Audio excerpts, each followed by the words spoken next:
نطلع نستمتع بهالأجواء الباردة مع المشروب الطيب. أول شي محتاج لكوب حليب، قرفة، زنجبيل، وكاكاو، شوي من الفانيلا، وعسل. ولازم يكون العسل طبيعي وأصلي مشان تطلع النكهة غير شكل.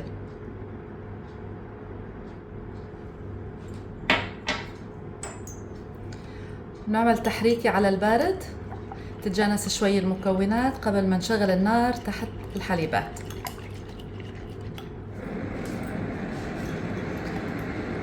شغلنا النار تحت الطنجرة ومع التحريك حتى تتجانس المكونات الحلوة وتعطيني طعم ولا أطيب. بهالبردات القرفة رح تدفينا والزنجبيل والعسل، نكهات غير شكل، نكهات شتوية. يا سلام، ويا عيني على ريحة القرفة والزنجبيل اللي طالعة بتشهي.